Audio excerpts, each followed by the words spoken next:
Tama ba ang kagustuhan ni Ate Ansing na siya na lang ang makinabang sa baboy na ibinibigay ng sponsor para kay Kuya JJ?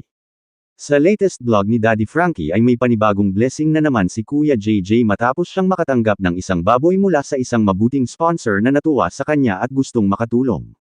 Malaking bagay ito dahil hindi lang simpleng alagang hayop ang natanggap niya, kundi isang oportunidad na pwedeng maging dagdag na kabuhayan sa hinaharap kapag napalaki at naibenta. Pero habang marami ang natuwa para kay Kuya JJ, nagkaroon naman ng hindi pagkakaunawaan sa pagitan ni Ate Ansing at Kuya JJ.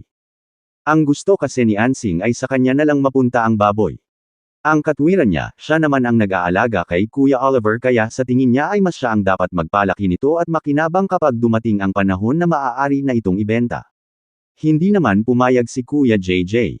Ipinaliwanag niya na ang baboy ay ibinigay mismo ng sponsor para sa kanya.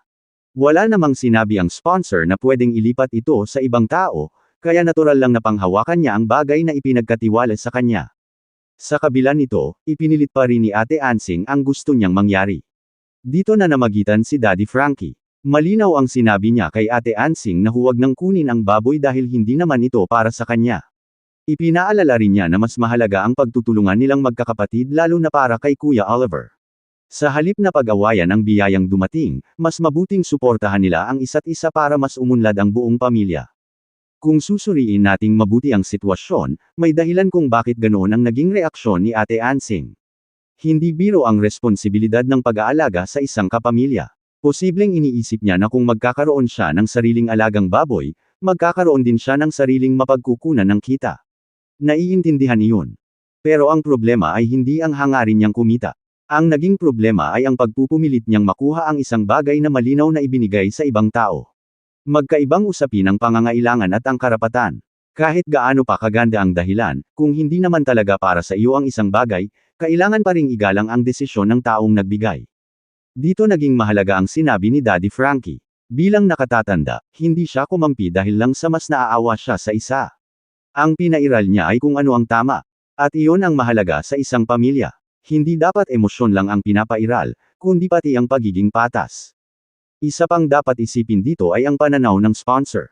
Kapag may tumutulong, gusto nilang makita na napupunta ang tulong sa taong pinili nilang tulungan. Kapag iba ang nangyari, baka isipin nilang hindi nerespeto ang intensyon nila. Posibleng makaapekto pa iyon sa mga susunod na gustong tumulong. Sa aking pananaw, hindi naman kailangang husgahan agad si Ate Ansing bilang masamang tao. Lahat tayo may pagkakataong nakakagawa ng desisyon dahil sa emosyon o dahil sa kagustuhang mapabuti rin ang sariling kalagayan. Pero sana ay matutunan din niyang tanggapin kapag may mga biyayang hindi talaga para sa kanya. Minsan kasi, ang respeto sa tagumpay ng iba ay daan din para pagdating ng panahon, tayo naman ang pagpalain.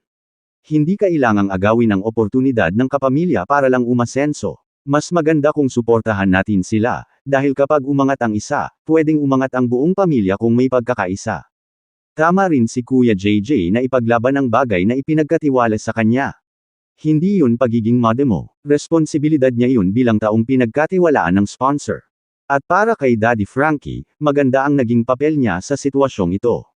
Hindi niya hinayaang lumaki ang hindi pagkakaunawaan at ipinaalala niya ang isang bagay na madalas nakakalimutan ng maraming pamilya, na ang pagtutulungan ay mas mahalaga kaysa sa pag-aagawan. Sa huli, ang aral dito ay simple pero napakahalaga.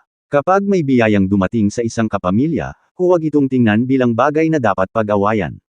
Tingnan ito bilang pagkakataon para sama-samang umunlad. Ang respeto, tiwala, at pagkakaisa ay mas matagal ang magiging pakinabang kaysa sa anumang material na bagay.